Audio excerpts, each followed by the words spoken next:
Guys, Mimin temuin lagi nih di TikTok, dua orang TikToker Malaysia adu argumentasi. Ini kayaknya teman Ustadz Sopian asal Malaysia nih guys, yang sering menghina pendatang asing di negara mereka gitu.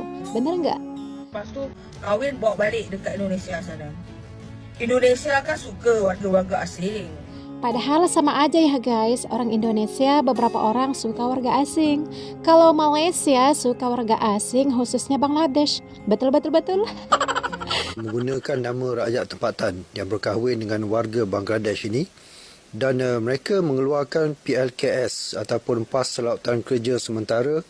TikToker Malaysia yang pakai topi ini kerap kali menyalahkan atau menyindir orang Indonesia. Sementara dia nggak berkaca guys, seperti apa warga tempatan di negaranya gitu.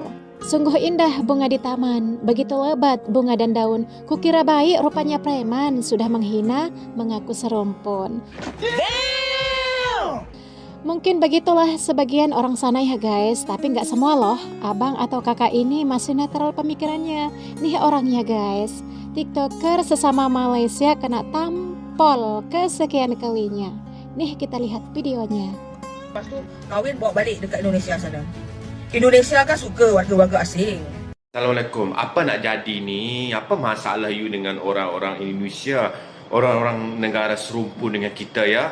Yang apa orang cakap saudara Islam kita ya. Tak faham kalau orang Indonesia suka warga asing ke, bawa balik ke negara dia ke, sebab orang Indonesia suka terima orang asing ke, biarlah. Sekurang-kurangnya mereka menyambut tetamu ya, tetamu. Ya, tak kiralah apa bangsa pun ya, tetamu tu kan adalah satu rahmat ya daripada Allah Subhanahu Taala ya. So negara dia besar ya, kalau dia nak terima siapa-siapa pun tak payah nak petikaikan. Betul tak? Itu hak dia. Sebab negara dia besar. Kalau dia rasa dia nak terima orang luar masuk, nak welcome, itu terpulang pada dia orang. Tak payah nak sindir dia orang, tak payah nak peli dia orang. Betul tak? Apalagi tahniah ya orang Indonesia, semangat terus yang menerima baru Pak Presiden baru ya. Saya dah sebut nama dia, saya bukan pandai sangat, kadang-kadang lidah saya terbelit. Saya tak faham lah you buat konten macam ni. Kalau you orang tengok video tu sampai habis kan, tak faham. Kenapa you nak menjelekkan, nak memburukkan, cara tak langsung nak menyindir ya. Saya bukan nak jadi batu api, saya tak mau jadi batu api dekat sini. Sebab saya jadi batu api pun tak ada gunanya, berdosa lagi kan. So tak bagus. Saya bukan nak melaga-lagakan rakyat Indonesia atau rakyat Malaysia. Ya sudahlah kita yang buat konten macam tu kan, yang tunjuk keburukan negara luar. Sebab setiap negara pun ada kelebihan dan kelemahan dia sendiri ya, ada kekurangan, ada kelebihan. Setiap negara pun ya. So kalau setiap negara ada undang-undang dia sendiri, itu saya faham ya. So kalau Indonesia nak terima siapa-siapa pun puak Rohingya ke dekat negara ke dia ke tak terima ke, itu terpulang pada dia, itu hak dia. Kalau kita Malaysia, kalau kita pun Malaysia pun terima ya. Kalau kita dah tak terima lagi, itu terpulang pada kita. Tiada orang boleh paksa ya. Itu tak ada orang boleh paksa. So tak kisahlah kalau Indonesia nak ambil berapa banyak orang ke masuk ke, tak mau ambil ke, betul tak? So kita tak payah nak petikaikan dan kita tak payah nak sindir menyindir ya. Sebab tak bagus. Sebab ini benda ni akan jadi satu isu. Tapi I suka orang Indonesia satu je, sebab sifat semangat dia ya, semangat jati diri dia ya. Kalau kita tengok apa-apa pun yang melibatkan soal agama, mereka bangkit ya, mereka mempunyai satu patriotik yang kuat. Saya bukan nak memuji, saya tak cakap Malaysia macam tu. Malaysia pun ada ya, ada yang macam tu ya, yang semangat patriotik. Kalau kita macam menghina, ada setengah-setengah orang menghina kalimah Allah, menghina Nabi Muhammad sallallahu alaihi wasallam, kita Malaysia pun ada yang bangkit buat tunjuk perasaan sikit. Tapi Indonesia semangat dia lebih membara, lebih kuat ya, sebab mereka berduduk ramai ya. Mereka Islamik pun very strong ya, setengah-setengah tempat ya. Saya begitu lagi yang saya suka, sebab Indonesia tengok kaum Cina, kaum India diajar ya, diharuskan bercakap dalam bahasa ibunda mereka, bahasa Indonesia. Itu saya very kagum lah bila saya jumpa tengok orang kaum Chinese yang datang Malaysia visit, kaum India yang datang sini visit, mereka bertutur dalam bahasa Indonesia. Dia orang pun boleh bertutur dalam bahasa mereka sendiri, mereka ada bahasa ibunda, tapi mereka bertutur dalam bahasa ibunda. Bila kita dengar dia orang bertutur dalam bahasa ibunda, kaum Chinese, kaum India, rasa macam wow, Macam so sweet kan, very nice kan. So macam negara kita ya, kita tak di macam Chinese tak kisah, kita tak kisah macam nak cakap Chinese, nak cakap bahasa Chinese pun boleh, tapi kalau cakap bahasa India pun boleh.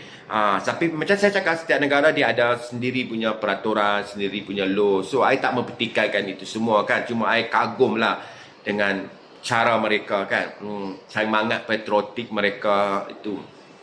Okay, so dekat sini cuma I tak heran kenapa apa nak jadi, sebab nak menjadi selalu menjadi mencari kesalahan warga asing ya, sebab kita kena ingat tanpa warga asing pun kita punya ekonomi pun tak naik sangat. Sebab maksud saya KLCC yang dibina, KLIA Airport yang dibina, semua pakai tenaga buruh warga asing. Walaupun memang dibayar gaji, siapa-siapa kerja pun semua dibayar gaji. Kita tak payah nak pertikaikan, oh mereka dibayar gaji, so orang kita pun tenaga depan pun kerja pun dibayar gaji. Betul tak? Setiap manusia perlu kerja dan baru dapat gaji. Bila dapat gaji baru dapat makan baru dapat meneruskan kehidupan. Itu normal ya. Itu normal. So bagi saya kita kena ingat, dia orang buat pasport, permit itu pun daripada cukai kerajaan. Kerajaan dapat cukai ya. Yang kosong tu I tak mau cakap ya. Kalau yang salah tetap salah. Yang banyak yang kena tipu pun banyak.